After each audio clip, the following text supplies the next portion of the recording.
2001 Toyota Avalon. I'm going to show you a quick step-by-step, or I'm going to walk you through the process of removing everything that's in the way to get to the knock sensor. Let's go ahead and get started. Everything's already taken apart. I'm just going to make a quick video about it. Disconnect your battery terminals. You're going to remove this plastic intake, air intake. So you see you have this vacuum line right here. Take this tab off, pull it out, and then you're gonna have a vacuum line attached to that. Take it off. Take off these two brackets. They're 10 millimeter. This is a 10 millimeter bracket too.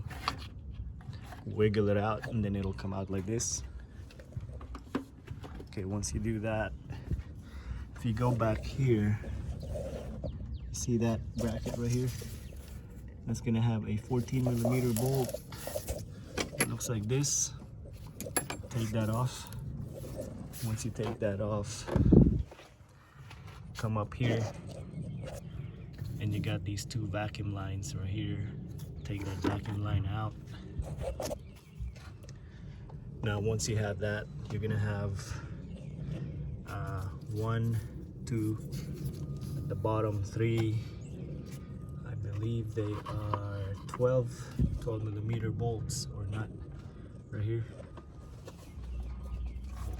Once you have that off, you should be able to slide this out like this. You don't need to take everything out.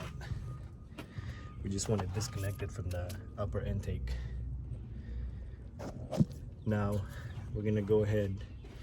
You see this rail right here? This is held by, let me see, 1 and 2 10 millimeter nut. Go ahead and take that off. Also, I forgot to mention you have this vacuum line connected right here. You see that vacuum line? This one goes here. Take that off before you take this out.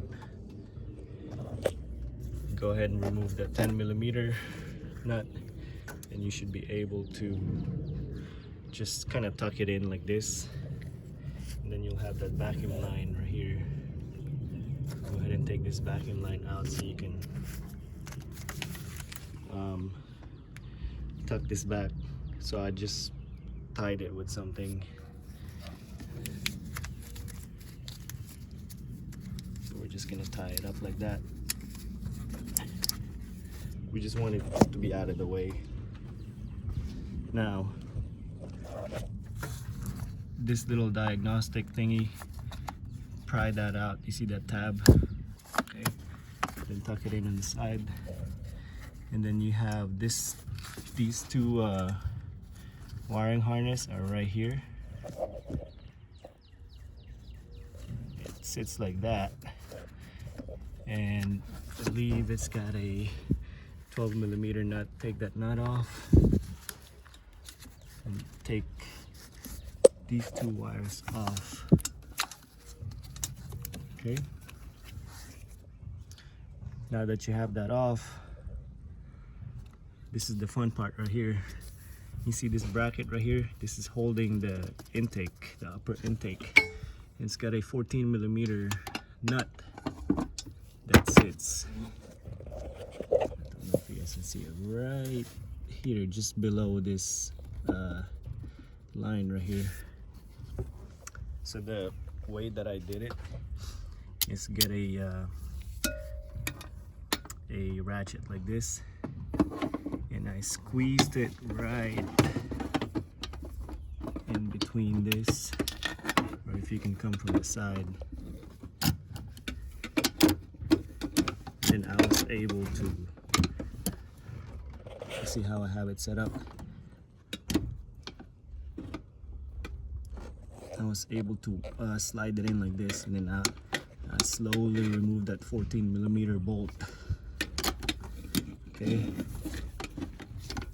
once you take that off, this is kind of a, gotta find that socket. Once you take that off, you will have 1, 2, 3, 4. You got one nut here, and 2 bolts right here. Once you take it off, this whole intake should come off.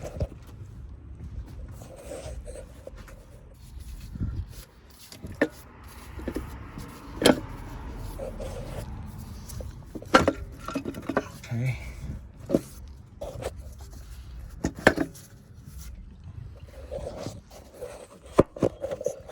Both of my hands for it.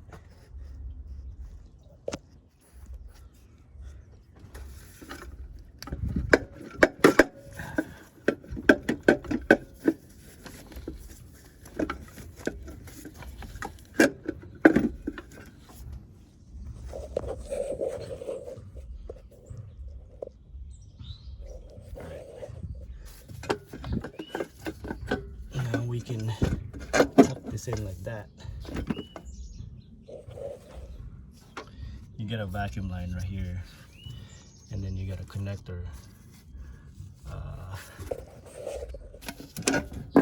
right there. You don't have to take it off. You just, I'm just gonna let it sit like that. All right, now the fun part. You got to take this whole thing out. You don't have to disconnect the fuel injector rail. What I did is I went ahead and disconnected this 1, 2, 3, 4, 5, 6 fuel injector fuel injector connector. Okay, and then once you do that, you will have, let's see here, 1, 2, 3, 4, 5, 6, 7, 8, 9, and 10 bolts. They're right here. I got them right here. Then you can lift this sucker out.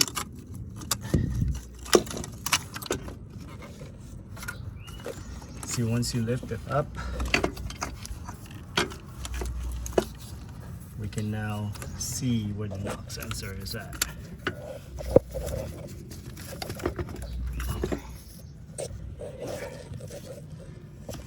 So your knock sensor is going to be, also you're going to have coolant leaking out, by the way, when you take this off.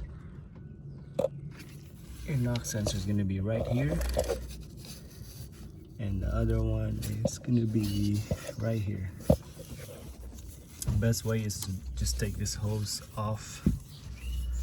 That way you'll have room to remove your knock sensor.